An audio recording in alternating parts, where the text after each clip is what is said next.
Durante séculos, a humanidade buscou decifrar o poder por trás de uma frase antiga: pedi e dar-se-vos-á. Alguns chamaram isso de fé, outros de coincidência, mas Napoleon Hill viu algo mais profundo: uma lei. Não uma metáfora espiritual, mas um mecanismo preciso, oculto entre as linhas da Bíblia, operando como uma engrenagem invisível que conecta pensamento, emoção e matéria. Hill percebeu que o verdadeiro segredo da criação não estava em desejar, mas em compreender o código por trás do desejo. Enquanto muitos viam a lei da atração como uma forma de exigir do universo, ele entendeu que o universo não é um servo, é um espelho, e só reflete o que está em sintonia com o Criador. A vibração não obedece à vontade humana, mas à coerência entre mente e espírito. É aí que a antiga sabedoria bíblica e a ciência mental se encontram. Em seu silêncio mais profundo, Hill começou a ver que a mente humana e o divino falam o mesmo idioma, o da intenção consciente. Cada pensamento é uma oração, cada emoção é um decreto, e cada ação é uma confirmação. Quando o homem pensa em harmonia com a força que o criou, ele não atrai, ele revela.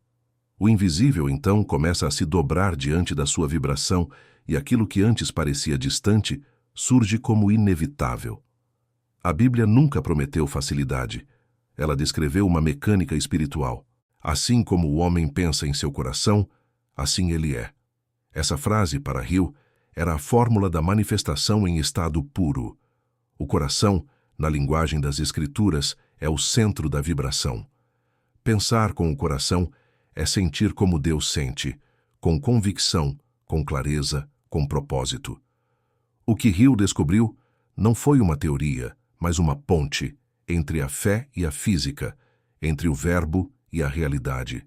A verdadeira lei da atração, escondida nas páginas sagradas, não é sobre querer, é sobre tornar-se.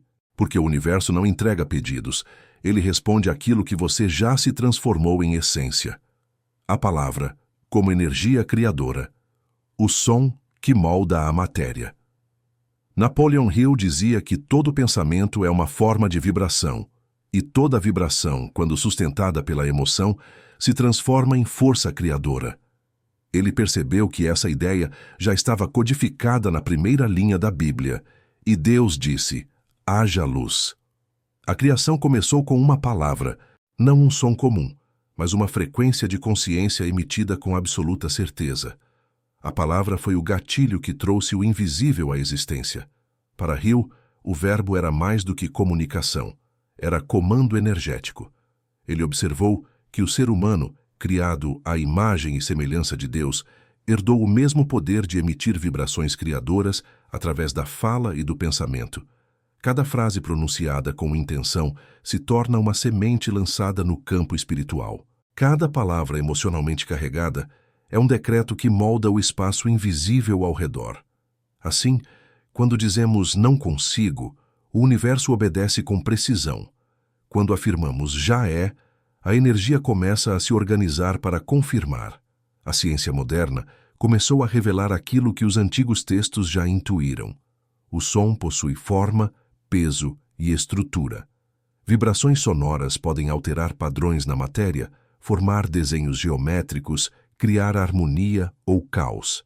Hill via nisso uma confirmação de que o verbo humano atua da mesma maneira. A palavra dita em fé estrutura, a palavra dita em medo desestrutura. O universo é neutro, ele apenas replica a frequência que recebe. A palavra, então, não é apenas expressão, mas arquitetura. Quando você fala a partir da dúvida, constrói muros. Quando fala a partir da certeza, constrói pontes. Hill ensinava que a fala não deve descrever a realidade atual, mas projetar a realidade desejada. O verbo é a ferramenta divina entregue ao homem para continuar a criação.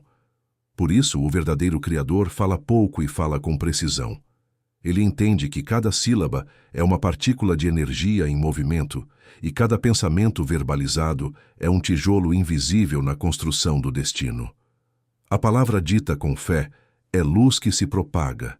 A palavra dita sem consciência é sombra que se espalha. E o homem, como coautor da criação, colhe exatamente o que semeia com sua voz. O campo invisível. A fé como força de organização universal. Napoleon Hill percebeu que a fé não era um conceito religioso, mas uma lei científica disfarçada de virtude espiritual. Ele via a fé como uma força de organização invisível, uma inteligência vibracional que responde a cada pensamento emitido com convicção. Onde a mente humana enxerga o acaso, o universo opera com precisão matemática. A fé é o código que traduz o invisível em visível, o que liga o espírito à forma. A Bíblia descreve a fé como a substância das coisas que se esperam e a evidência das que não se veem. Hill entendeu essa frase literalmente: substância, evidência. A fé é a matéria-prima do invisível, não um sentimento, mas um campo energético que molda tudo o que existe. Assim como o magnetismo organiza limalhas de ferro em padrões perfeitos, a fé organiza circunstâncias, pessoas e eventos em torno de uma vibração dominante. Hill observou que quando alguém acredita profundamente em algo, não apenas pensa, ele emite. Cada pensamento carregado de certeza cria uma onda de coerência, e essa onda começa a ordenar o caos aparente da realidade. O que parecia desconexo passa a se alinhar. A fé atua como uma força gravitacional espiritual, puxando para perto tudo o que ressoa com a frequência emitida. Mas a fé que transforma não é aquela que espera, é a que sustenta. A maioria das pessoas acredita por um instante e duvida logo em seguida. Essa oscilação desorganiza o campo. Hill dizia que a fé verdadeira é constante, silenciosa e inabalável. Ela não suplica, apenas mantém a vibração até que o mundo físico se curve. O milagre, portanto, não é súbito. É a consequência de um campo invisível que ficou coeso tempo o bastante para solidificar o que já existia em potencial. No plano espiritual, a fé é o motor da criação. No plano mental, é o foco absoluto. E no plano físico, é a ação coerente com a crença. Hill via esses três níveis como engrenagens da mesma máquina universal. A fé não pede que o universo mude, ela altera a lente com que você o percebe, e ao mudar a percepção, muda o próprio universo. Por isso, ele afirmava: tudo o que a mente humana é capaz de conceber e acreditar, ela é capaz de realizar. Essa não era apenas uma frase inspiradora, era a tradução moderna de uma verdade bíblica antiga.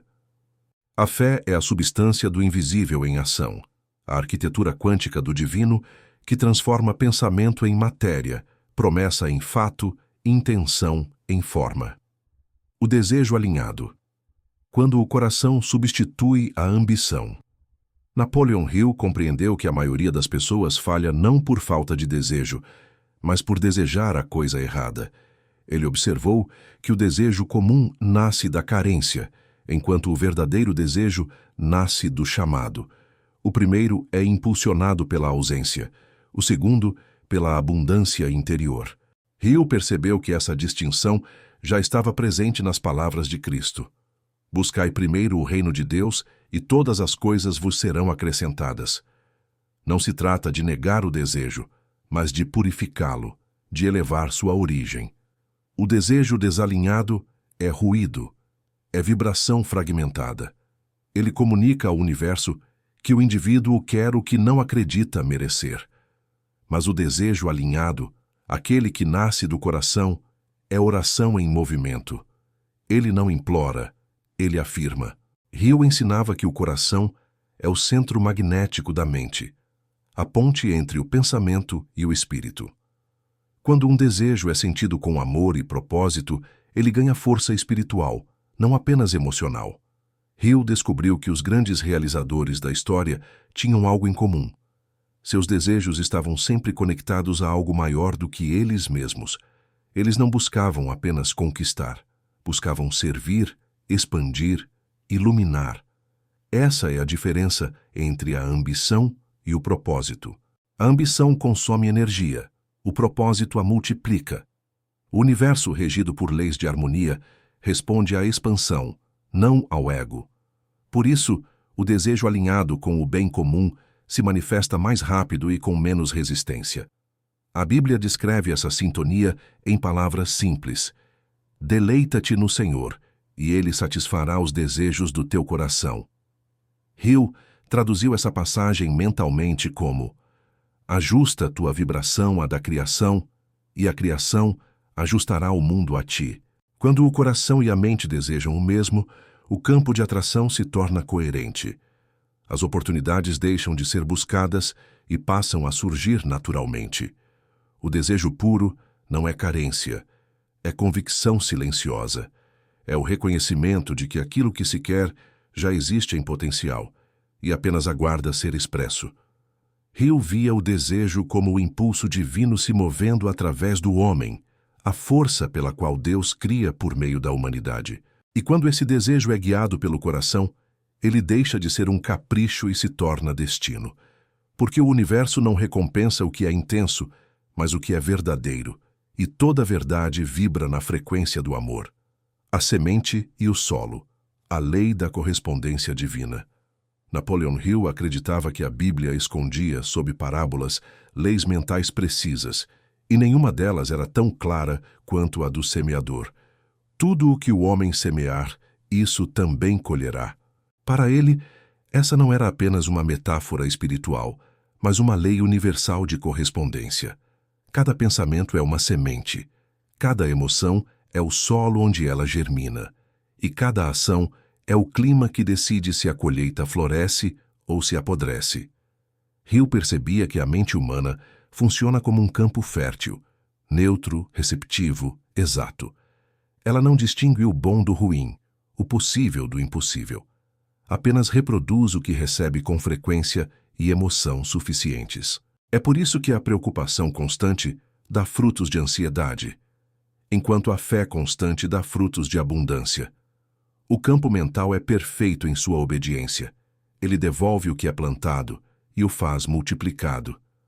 Mas Hill via um detalhe que quase todos ignoravam. A semente sozinha não cria nada. É o solo, o estado emocional, que decide o destino da criação. Pensamentos positivos sem sentimento são sementes lançadas sobre pedra. Apenas quando o pensamento é irrigado com emoção e ação coerente, ele ganha vida. É por isso que a Bíblia insiste em um tipo específico de fé. A fé sem obras é morta. A semente precisa do toque da realidade para florescer. Para Hill, a verdadeira lei da atração é a lei da correspondência divina, o equilíbrio exato entre o que é emitido e o que é recebido.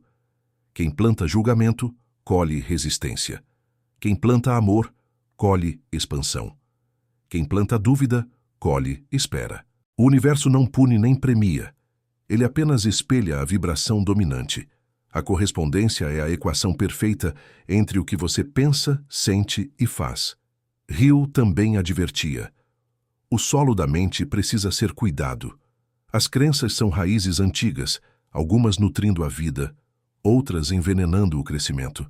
É necessário arrancar as ervas daninhas, os medos, os ressentimentos, os eu não posso, para que a semente divina tenha espaço. O lavrador da mente é também o jardineiro da alma. Ele não força o crescimento. Ele prepara o terreno e confia na ordem natural das coisas. A colheita, dizia Hill, nunca é surpresa. Ela é sempre justa, precisa, proporcional. O que o homem planta em pensamento, rega em sentimento e sustenta em ação, o universo multiplica. Essa é a verdadeira justiça divina, não castigo, mas espelho. A semente sempre retorna ao semeador, e o campo mental nunca esquece o que foi cultivado. O poder do silêncio, onde o invisível trabalha. Napoleon Hill dizia que as maiores transformações da vida acontecem em silêncio. Ele observou que as pessoas mais sábias falam pouco e ouvem muito, não por timidez, mas por entendimento. O silêncio é o lugar onde o invisível trabalha. É o intervalo entre o pedido e a manifestação, o espaço onde o universo se reorganiza para responder. A Bíblia descreve isso com delicadeza. O Senhor está no seu santo templo, cale-se diante dele toda a terra. Hill interpretava essa passagem como um convite à quietude vibracional, o estado onde o ruído mental cessa e a criação começa. A mente agitada não cria, apenas repete. O silêncio, ao contrário, é o campo fértil da intuição, onde a mente consciente se rende e o subconsciente se torna canal do divino. Hill percebeu que os grandes insights, as ideias milionárias e as soluções impossíveis não surgem em meio à pressa, mas no repouso profundo da atenção. Quando o pensamento se aquieta, a frequência se eleva. É nesse ponto que o homem deixa de tentar controlar o resultado e passa a colaborar com o invisível. Hill chamava esse estado de receptividade espiritual. Não é passividade, mas sintonia. É a fé sem barulho, a certeza que dispensa a prova. Ele ensinava que quando a mente se cala, o universo fala, e suas respostas não chegam em palavras, mas em sinais, coincidências, encontros e inspirações repentinas. O silêncio é a linguagem da sabedoria universal. A ciência moderna confirma o que Hill já intuía. O cérebro em silêncio ativa regiões ligadas à criatividade, à cura e à intuição. É como se, nesse estado, o ser humano se reconectasse à fonte original de informação cósmica. A Bíblia chama isso de ouvir a voz mansa e suave de Deus. O silêncio não é ausência, é presença total. Hill também alertava que o silêncio é uma forma de disciplina. Ele ensina paciência, afina a percepção e fortalece a fé. Quando alguém aprende a permanecer em calma mesmo sem sinais externos, prova ao universo que confia plenamente. E é essa confiança silenciosa que abre as portas do impossível. O silêncio, portanto, não é o fim do movimento, é o prelúdio da manifestação. É o momento em que a energia invisível se condensa e se prepara para se tornar forma. Quando o homem entende isso, deixa de exigir e passa a esperar com sabedoria. Porque enquanto ele descansa, o universo trabalha. A alquimia da ação inspirada, quando o invisível ganha corpo. Napoleon Hill afirmava que o pensamento é a centelha, mas a ação é o fogo que transforma o invisível em realidade. Ele descobriu que o universo não responde apenas à intenção, mas à coerência entre o que se pensa, o que se sente e o que se faz. Essa é a verdadeira alquimia, quando o espírito, a mente e o corpo entram em harmonia e a energia criadora se torna movimento. Hill chamava isso de ação inspirada. Não agir por impulso, mas por intuição. A diferença entre a ação comum e a inspirada é o ponto de origem. A ação comum nasce do medo, da pressa, da tentativa de controlar o resultado. Já a ação inspirada nasce da certeza silenciosa de que o resultado já existe em potencial. Ela não força o caminho, ela o revela. É como o navegante que sente o vento e ajusta as velas em vez de lutar contra o mar.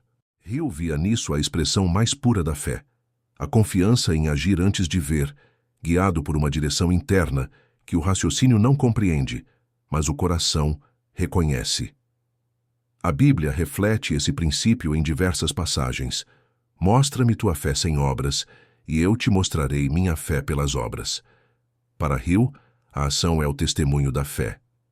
É o gesto que comunica ao universo que você acredita tanto no resultado que já se comporta como se ele fosse inevitável.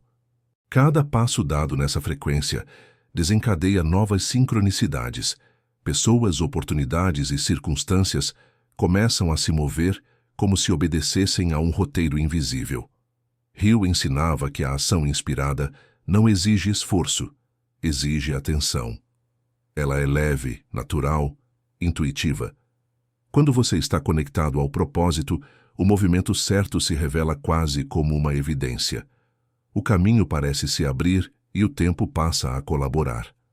A hesitação desaparece porque o medo perde o poder. O homem que age inspirado não está tentando conquistar o futuro. Ele está apenas expressando o que o futuro já preparou.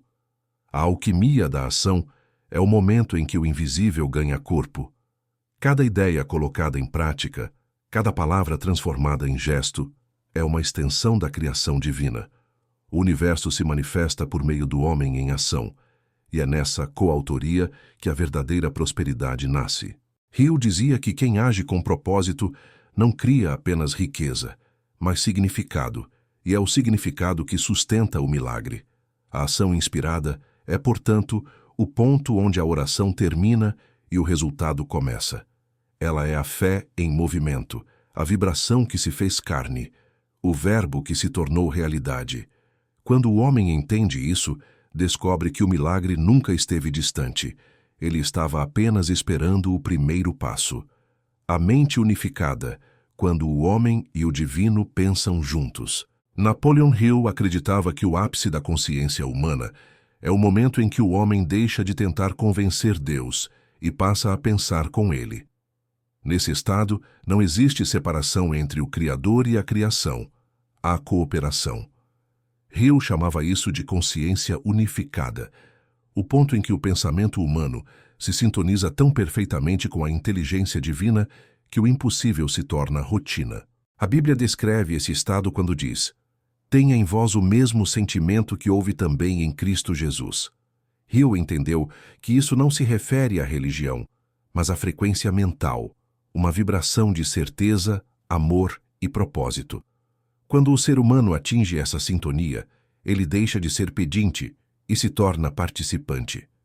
O universo, então, deixa de ser uma força externa e passa a ser uma extensão do próprio pensamento. Hill observou que essa unificação não acontece por meio do intelecto, mas pela pureza da intenção. A mente fragmentada tenta controlar, a mente unificada confia. Quando o ego silencia, o fluxo divino encontra passagem. Nesse momento, o homem pensa sem resistência, cria sem esforço e realiza sem ansiedade. A inspiração se torna constante e o tempo obediente. Essa unidade é o segredo dos grandes realizadores. Eles não agem contra o mundo, agem com o mundo. Hill dizia que toda grande ideia é uma colaboração entre o homem e o invisível. Um pensamento divino que encontrou um canal humano disposto. Essa disposição é a verdadeira oração, não pedir, mas permitir. Quando você se alinha à mente divina, as portas que antes pareciam trancadas se abrem, não porque o mundo mudou, mas porque você se tornou a chave. Na visão de Hill, essa comunhão é o estado mais elevado da prosperidade. Nela, a riqueza não é buscada, mas expressa. A abundância não é meta, mas consequência. O homem unificado não deseja dominar o universo, apenas manifestar sua harmonia. Ele compreende que tudo já está dado, e seu único trabalho é manter-se na vibração certa para que o fluxo continue. A mente unificada é a ponte entre o humano e o eterno. É a consciência que opera em parceria com o Criador, onde o pensamento é comando, o sentimento é direção e a ação é testemunho. Nesse estado, o milagre deixa de ser exceção e se torna linguagem cotidiana. E Deus não são mais dois, são a mesma energia vibrando em perfeita correspondência. A revelação da verdadeira lei da atração. Napoleon Hill compreendeu depois de décadas de estudo e observação que a verdadeira lei da atração não tem nada a ver com desejar intensamente, mas com tornar-se a vibração do que se deseja. Ele percebeu que a Bíblia não ensina que o homem atrai o que quer. Ela ensina que o homem manifesta o que é. Assim como o homem pensa em seu coração, assim ele é. Essa foi a chave final, o elo que conecta o pensamento humano à mente divina. A lei da atração, em sua forma mais pura, é uma lei de correspondência e não de conquista. O universo não responde a pedidos verbais, responde à vibração interior. Quando a mente, o coração e a ação vibram em harmonia, o invisível se dobra diante dessa coerência. É o mesmo princípio que transforma a oração em resultado, fé em forma, certeza em realidade. Hill afirmava que os milagres acontecem quando a mente humana se torna uma extensão da inteligência divina, quando a vontade do homem e a vontade de Deus se tornam uma só intenção. Nesse estado, a atração deixa de ser esforço e passa a ser consequência. A abundância vem porque o indivíduo se tornou compatível com ela. A riqueza surge porque ele vibra o mesmo padrão da criação. O segredo que Hill encontrou dentro da Bíblia não era um truque mental, mas uma instrução espiritual codificada. pensar com propósito, sentir com fé, agir com coerência. Esse é o triângulo sagrado da manifestação. Cada pensamento é uma semente, cada emoção é o solo e cada ação é a colheita. Quando esses três elementos se unem, o universo responde instantaneamente, não por magia, mas por sintonia. O homem que entende essa lei deixa de ser vítima das circunstâncias e passa a ser autor do próprio destino. Ele não luta contra a realidade, ele a molda com o poder da consciência. Vive em estado de gratidão, não porque tudo é perfeito, mas porque ele sabe que tudo está se tornando. E nesse estado, a vida se torna um reflexo contínuo de sua vibração. Hill dizia que o universo não é seletivo, é responsivo. Ele não distingue fé de dúvida, apenas amplifica o que recebe. Por isso, a verdadeira lei da atração é a arte de dominar a vibração, é alinhar mente e alma até que não haja mais diferença entre o que se acredita e o que se vive. Nesse ponto, o homem não atrai o milagre, ele o incorpora. E quando isso acontece, a vida deixa de ser busca e se torna expressão. O invisível, então, não está mais fora de alcance. Ele está dentro, pulsando, pronto para ser manifestado.